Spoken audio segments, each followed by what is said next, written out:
All right, let's go ahead and start our discussion on gas laws. So, we're going to explore most of these gas laws in the lab and try to prove all these different relationships between the variables. But let's go ahead and start by talking about what variables we can actually measure for a gas. So, the first one that we are going to measure is pressure, and we'll use a pressure sensor whenever we're in lab to measure this. And pressure is usually measured in atmospheres or bars. Sometimes it'll be in pascals or also in torr. Another thing that we can measure for gases is the volume. Volume is something that we can think about as we blow up a balloon. The volume of the balloon is getting larger and larger. And just like solids and liquids, we can also measure the temperature of gases. And finally, we're going to start to measure the moles of gases.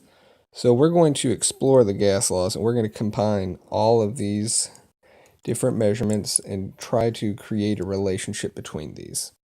So the first thing that we want to consider is that different gases will behave differently than solids and liquids. So think about this. Whenever we did the periodic behavior of metals lab the other day, we dropped potassium in water, and whenever we drop potassium in water, it starts to smoke.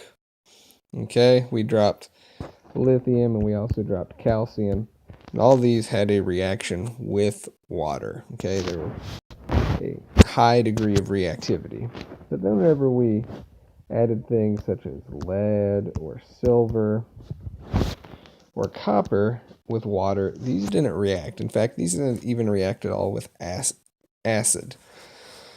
So as we start to think about this, the reactivity is different for these metals, and so is the chemical behavior of these metals. Well, whenever we start to consider gases behave more or less the same physically. Okay, so let's consider helium. So we've all had helium balloons before, and fluorine. So fluorine, if we think about that, fluorine has a really, really high electronegativity, has the highest electronegativity, high electron affinity, high ionization energy. So it more or less will strip electrons from things that are trying to react with it. So even though fluorine is so reactive, if we compare it to helium, it's going to exhibit very much the same physical behavior. So these gas laws that we're going to discuss would hold true for an ideal gas of nitrogen, oxygen, fluorine, or helium. So whether it's a non-reactive noble gas or a highly reactive compound, these laws will hold true. Let's go ahead and start talking about our first relationship, and this is between the volume and the pressure. So this is known as Boyle's law. And what we're doing here is, if you recall the four variables that we're considering, we have volume, pressure, temperature, and moles. Okay, so we're going to explore the relationship between volume and pressure. So we're going to let those two things vary. But the temperature for this law to hold true has to remain constant throughout the entire experiment. So that is to say the change in temperature is zero. So you'll see that we have written this as dt. That's just another way to write delta T is equal to zero. So the temperature does not change throughout this reaction. So the way that Boyle discovered this is he had a capillary that looks something similar to this. Okay. And what he did was he had gas trapped down here, and then there was mercury added to it. Okay. So then what he would do is he would keep adding more and more mercury. And what he found is that as he added more and more mercury, so as he was increasing the pressure, the gas volume kept getting smaller and smaller. So he found that pressure and volume were inversely related. Okay, so as pressure increases, the volume decreases. So he found if pressure is doubled, the volume is halved. The volume is doubled, the pressure is halved. Okay, so then he came up with this relationship saying that, well, pressure is proportional to 1 over the volume. but this is only true at constant moles and constant temperature. What does it mean to have constant moles? Well, this just means that no molecules or atoms are leaving or entering.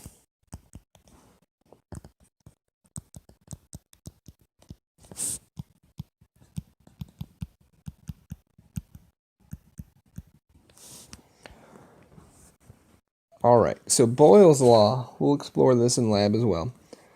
But what we can say is if we have PV equals some constant, well, if we are not letting the temperature change and we are not letting the number of moles change, if PV is equal to a constant at some initial state, so we'll call this PV initial, well, if we change the pressure of the volume, it's going to equal the same constant for a final state. Okay, so we have PV is equal to K down here for our constant.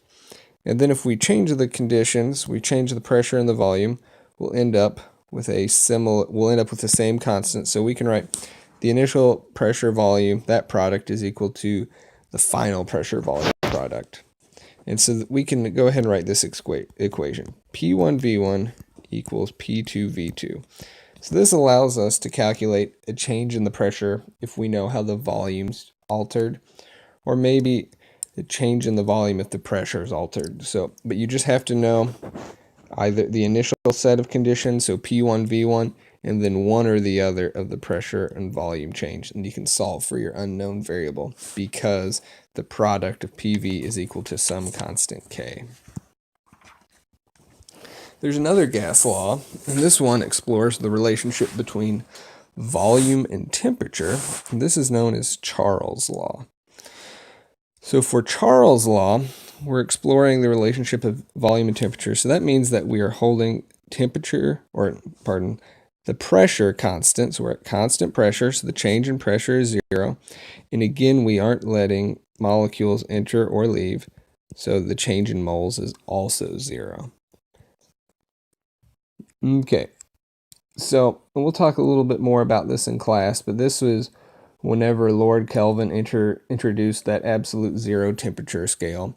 And so now we see that the starting point is at 0 Kelvin, not at negative 273 degrees Celsius. But what he found is if he had a capillary tube, okay, which is just like a really, really skinny test tube, then we have a gas down here,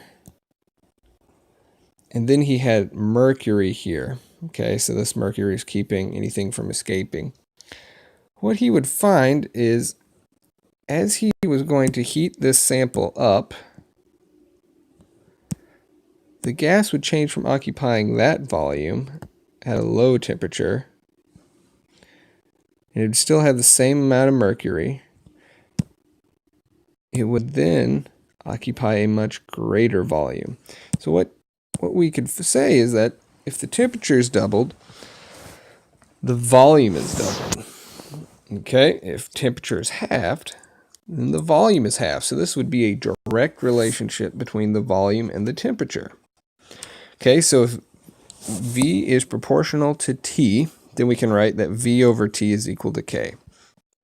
Well, if the initial conditions for your volume and temperature is equal to K, and then we find that the final conditions is equal to K as well, then we can rewrite an expression that says V1 over T1 equals V2 over T2.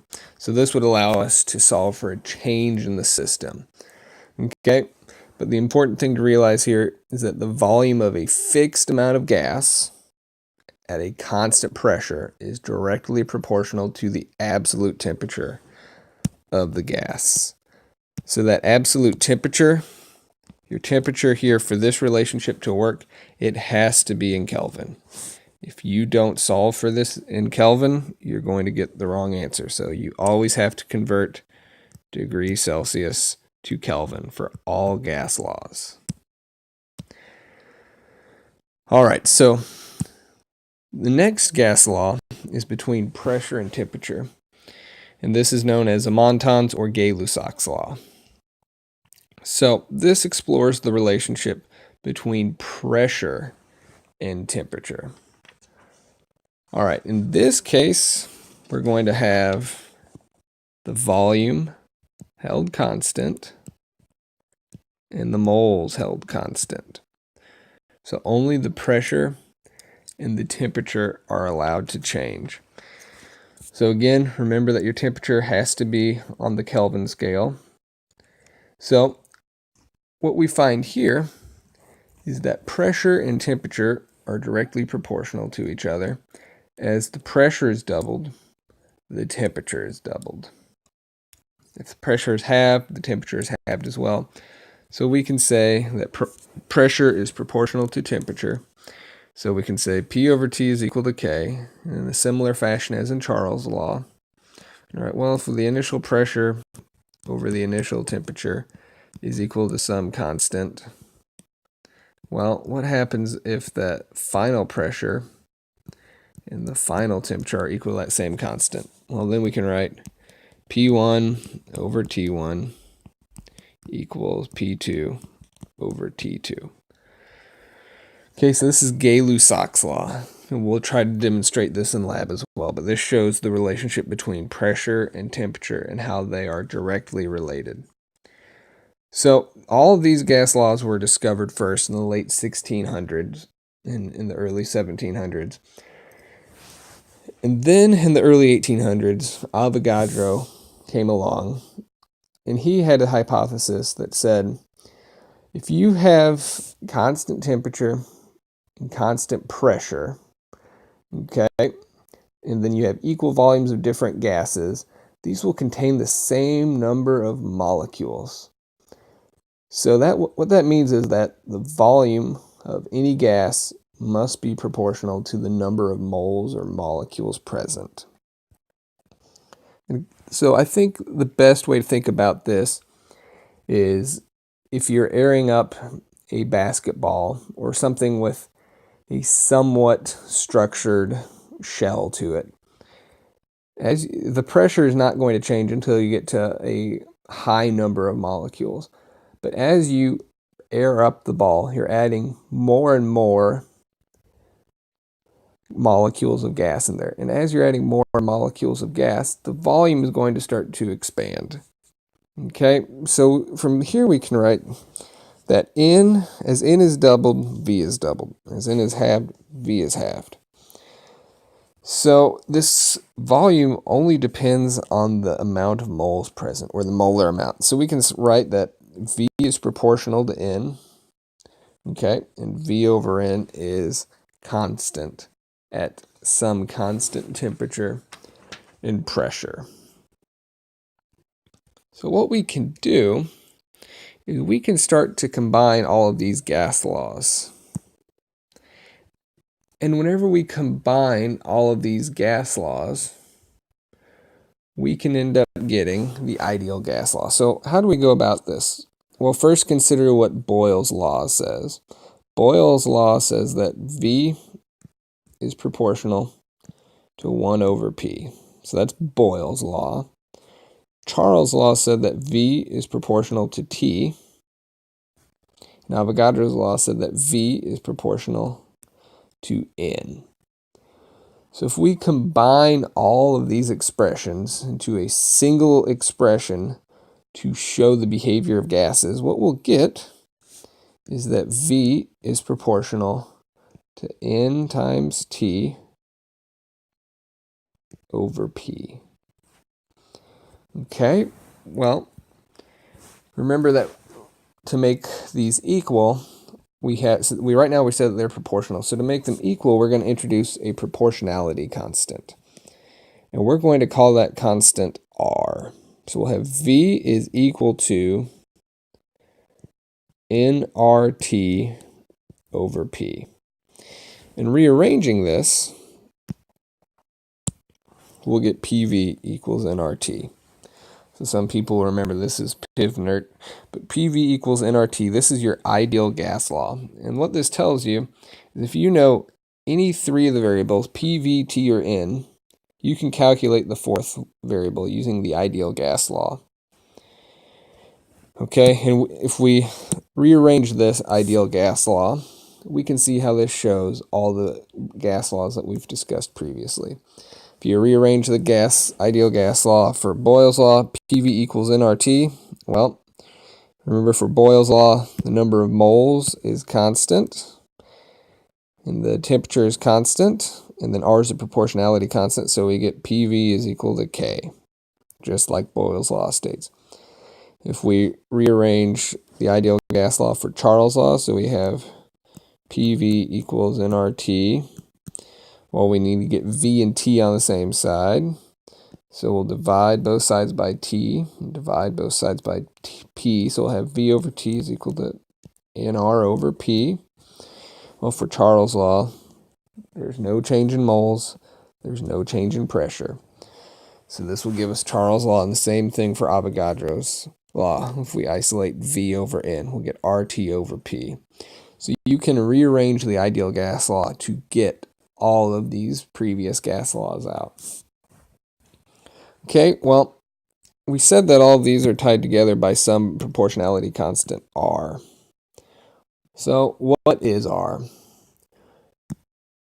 Well, R is the gas constant.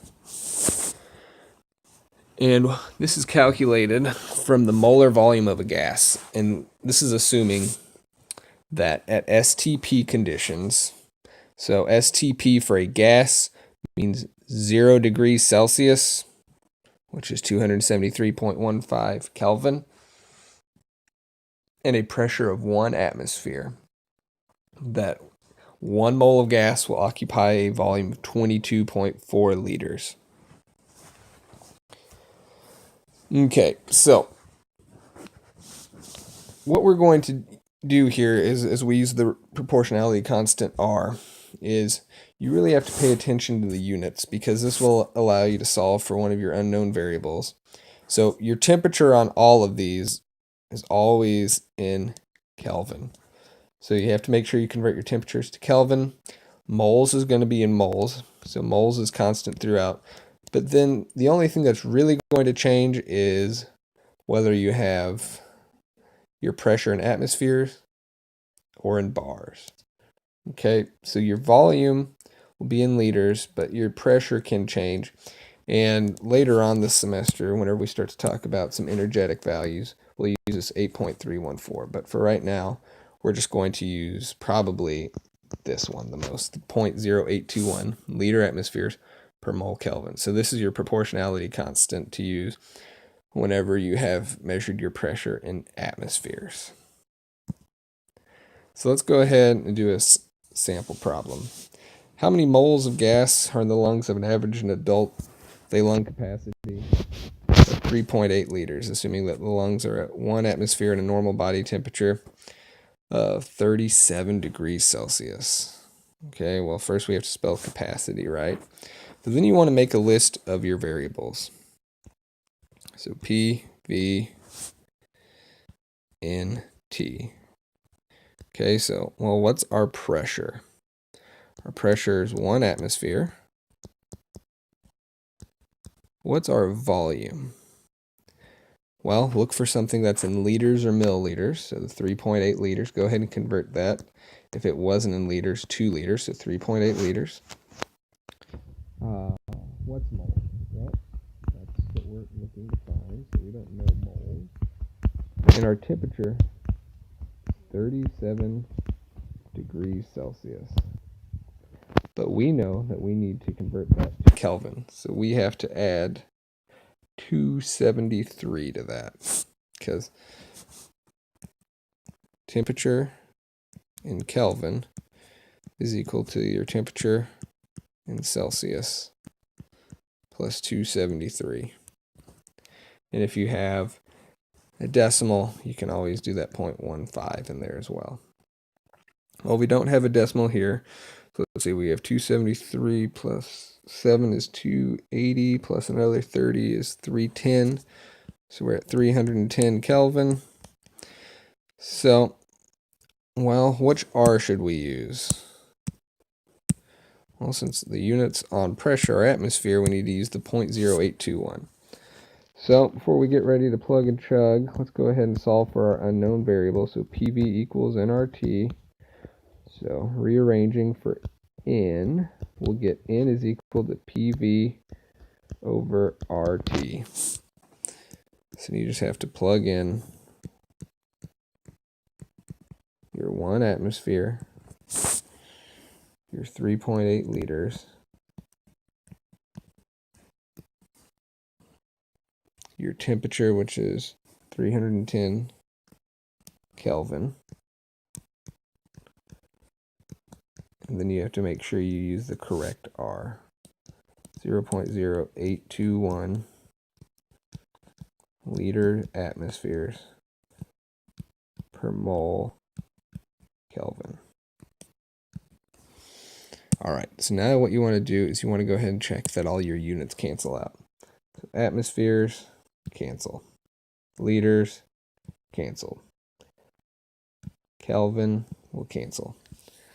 So then you're left with units of moles, which is exactly what we're solving for. And assuming I did this correctly at some point in time, your final answer should be 0.15 moles. All right, this will be our last problem for today. So we'll talk about how we set this up, and then I'll leave you to solve for it. So in a typical automobile engine, the mixture of gasoline and air in a cylinder is compressed from 1 atmosphere to 9.5 atmospheres prior to ignition.